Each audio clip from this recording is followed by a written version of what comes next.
We're starting to see some of those struggling stars maybe come out of their early season slumps. Corbin Carroll with a multi-hit game, Paul Goldschmidt and Julio Rodriguez actually hit home runs this weekend. Maybe everything's good after all, but not for everybody. There are still some high-profile players we're waiting for them to really get going, and some new names now to add to the list. If you love watching baseball and playing fantasy baseball, you probably love playing MLB The Show on PlayStation, Xbox, or Switch. Well, the best place to get those stubs without paying full price is MMOAH.com.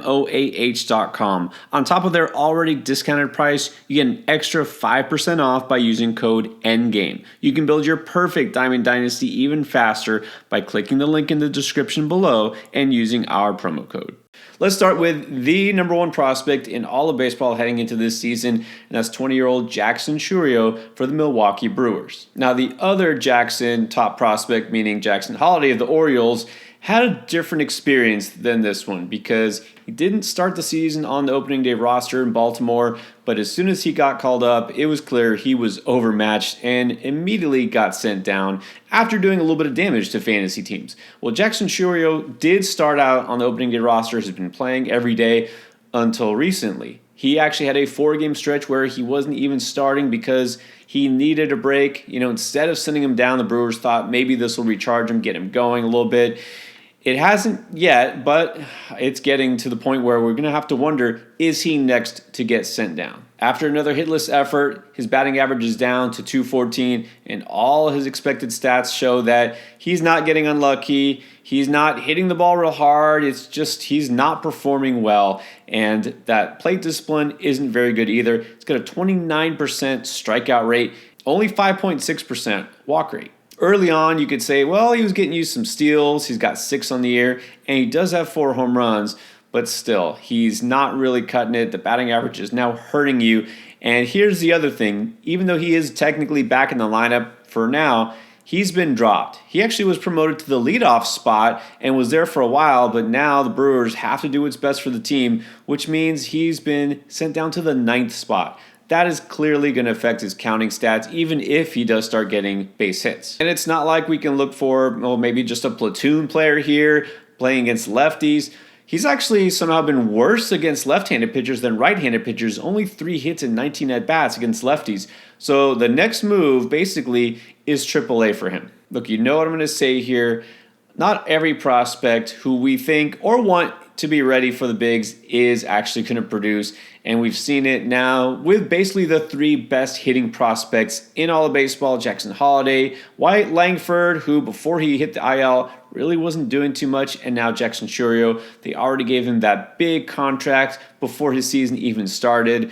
Well, I don't think that really is what's come to play here. It's just the guy is 20 years old. He just isn't quite ready to produce consistently at the major league level. So the panic meter here, let's set it up at an 8 because I really think it's just a matter of days that he's going to get sent back down to work on his swing. And yeah, he'll be back up again eventually. But again, you got to wonder, how's he going to perform? Is he really going to be ready to hit for average in the pros? The problem here is you cannot trade him because who's going to want to trade for a player who's struggling this badly? I mean, if you're in a keeper in Dynasty League, this is a whole different issue. We won't even get into that. But in a redraft league right now, I would say you can drop him. If you want to hold on and just bench him, that's fine. I hope you have an NA spot where you can stash him while he works it out in the minor leagues. Again, I'm just assuming this is going to happen pretty soon. Now, one player that I really didn't think people were panicked about until we got multiple questions on our live stream about Jazz Chisholm. Well, let's dive into it. Why are you so worried, and should you be worried? I'll admit he did get off to a kind of a slow start. He's not putting up stellar numbers, especially for a player who's drafted fairly high. Expected to be, at least a 4, if not 5 category contributor, but he's not been really worse than advertised. And he has actually done pretty well lately. So that's, again, why I find the timing odd. I didn't even think Jazz was on the radar for panics, but a lot of people are panicked about him. So let's just get this out of the way right now. The panic meter for Jazz Chisholm for me right now is about a 3. Not too worried because he's pretty much delivering what you should have expected. In fact, he's had a really good week. He's had 10 hits over the past week, scored 5 runs, and 3 of his steals have all come in the past 7 days. And just on Sunday, against a really tough pitcher in Zach Wheeler, he wound up getting a double and a triple. If you take a quick look at his season-long stats, he's batting .252. He does have 5 home runs and 8 steals.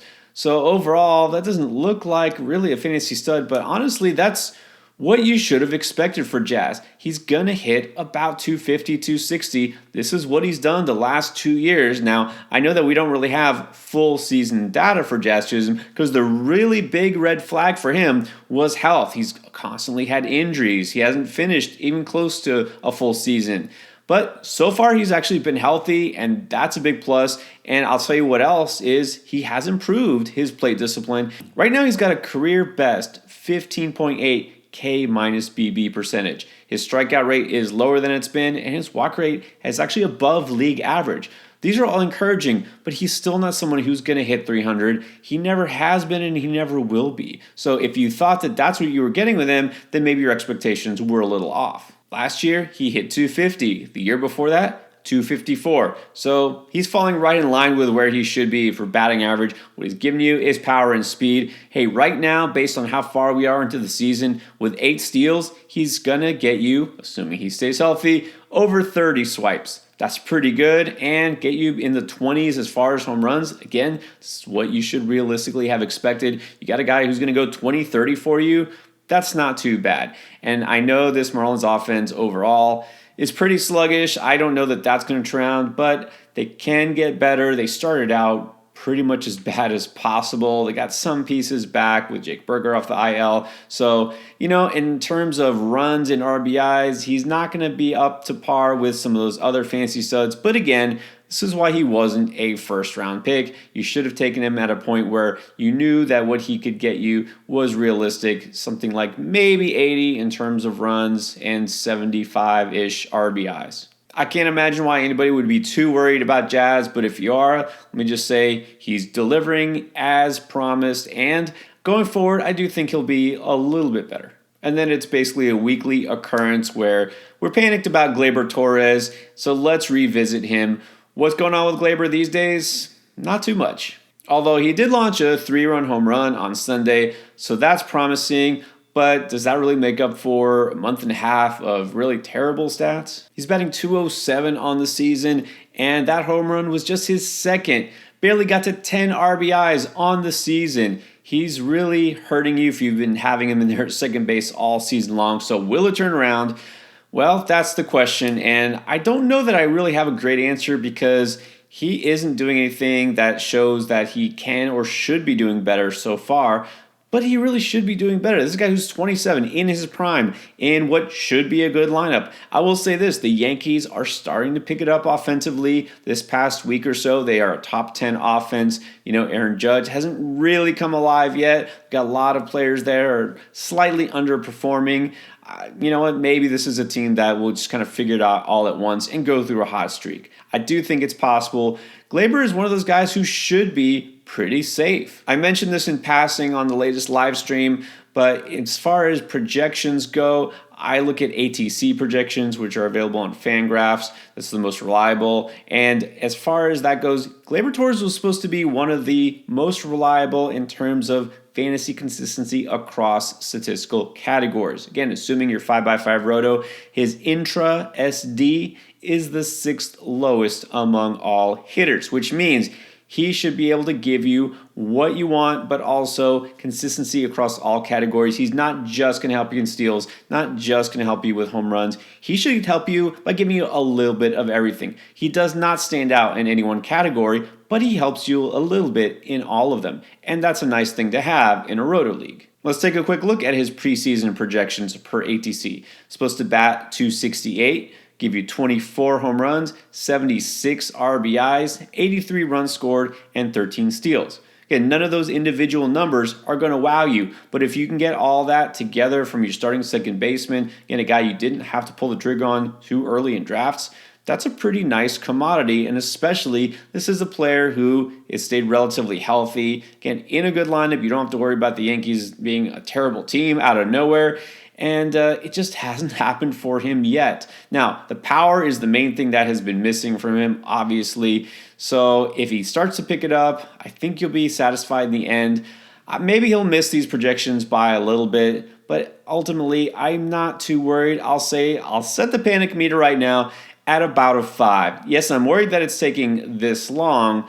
I don't think that you can say he's a must hold in 12-team leagues, although I really would like to. I get it if you're impatient, you just need help right now. I would really prefer to hold him, but I am also going to look to buy on the cheap, or if someone drops him, I'll probably pick him up. What about another veteran who you'd think would be the model of consistency? Should we have to worry about Brian Reynolds, outfielder for Pittsburgh, who has been pretty much a 5-category contributor to some extent? Again, a guy you feel like should just be one of those floor plays. He should be safe. We shouldn't see this cold streak, but man, it's been rough for him and all the Pirates early this season. He just went 0 for 5, and that lowers his slash line this year to 233, 333, and 377. That's right, the slugging rate is really low along with the batting average. He's got 4 home runs and he's got 2 steals. That's not really cutting it. This is a guy who should be your number 2 outfielder at the very least. You're hoping for better numbers than this. Reynolds is a doubles hitter for the most part, which is a little more helpful in a points league than in a roto league, but still, extra base hits usually lead to runs scored. The batting average, should be much higher. He's been really consistent the last couple of years, but is this the start of a decline for him, or is it just this anemic offense is pulling him down? In this case, I'm going to say a little bit of what I said with Gleyber Torres.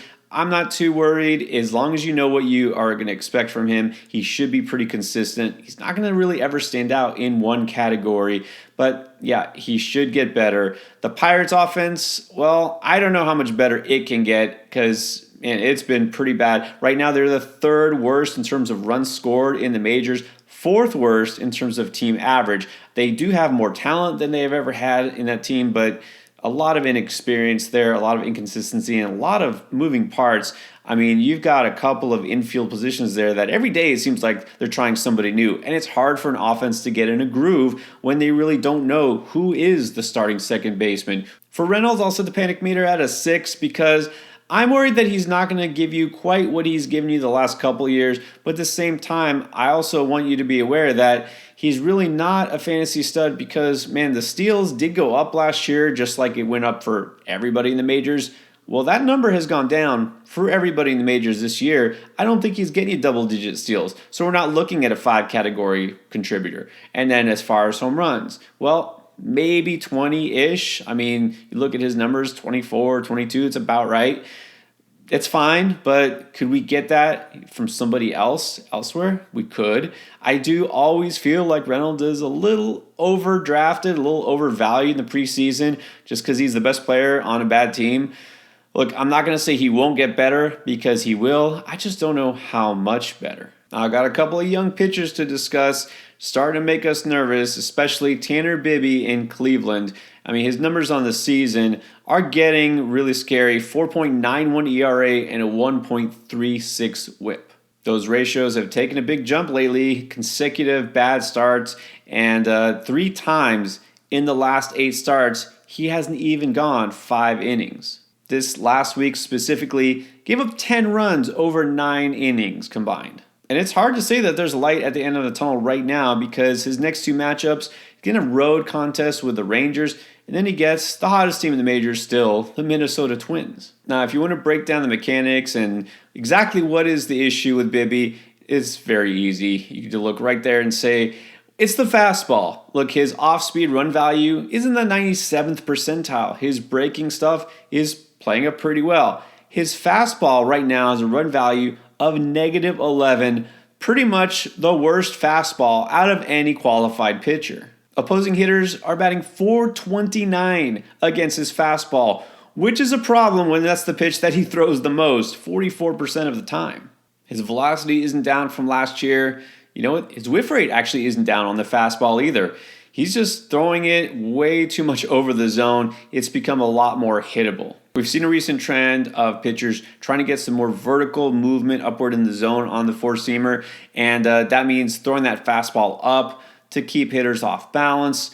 That's fine when you can actually get it by them, but if you're just throwing high heat that's hittable, that's a recipe for disaster. And Bibby's fastball really doesn't have a lot of movement. He's just leaving it up in the zone. He's got to figure something out.